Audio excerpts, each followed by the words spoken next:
SIR நடவடிக்கைக்கு தேவையை விட அதிகமான கால அவகாசம் வழங்கப்பட்டுள்ளதாக எடப்பாடி பழனிசாமி தெரிவித்துள்ள நிலையில் எஸ்ஐஆரை எதிர்க்கும் துணிச்சல் அதிமுகவுக்கு இல்லை என முதலமைச்சர் மு.க.ஸ்டாலின் விமர்சித்துள்ளார்.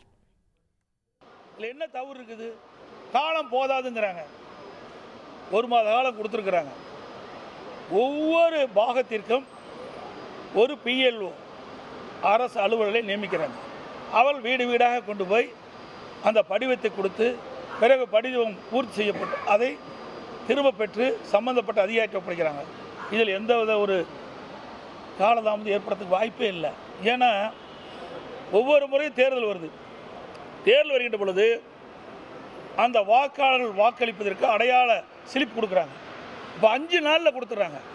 ஒரு பாகத்தில் இருக்கின்ற அனைத்து வாக்காளர்களுக்கும் 5 நாட்களில் அந்த பூத் ஸ்லிப் கொடுக்கப்பட்டு அவர்கள் போய் வாக்களிக்கிறாங்க. அப்படி இருக்கின்ற பொழுது 1 மாதம் கொடுத்துருக்குறாங்க. ஒரு பாகத்திற்கு சுமார் 1200 வாக்குகள் என்று வைத்துக் கொண்டார் கூட சுமார் 300 வீடு தான் இருக்கும். அதுக்கு மேலே இருப்பதற்கு வாய்ப்பே இல்லை. அப்படி 300 வீடு இருக்கின்ற பொழுது ஒரு நாளைக்கு 50 வீடுனா கூட 6 நாள் கூடுதல் 2 நாள் எடுத்துக்கிட்டால் 8 நாளில் இந்த படிவத்தை அனைத்து வீடுகளிலும் கொடுத்துடலாம். நேற்று திடீரென்று அதிமுகவின் சார்பில் உச்சநீதிமன்றத்துக்கு போய் திராவிட முன்னேற்றக் கழகம் வழக்கு போட்டிருக்கக்கூடிய அதில் எங்களை சேர்த்துக் கொள்ள வேண்டும் என்று திடீரென்று போய் ஒரு மனு தாக்கல் செய்திருக்கிறாங்க. நான் கேட்குறேன், உங்களுக்கு உள்ளபடியே அதில் அக்கறை இருக்கும் என்று சொன்னால், அதில் நீங்கள் உங்களுடைய எதிர்ப்பை தெரிவிக்க வேண்டும் என்று சொன்னால் முன்கூட்டியே போட்டிருக்கணும். ஆனால் திடீரென்று போடுவதற்கு என்ன காரணம்?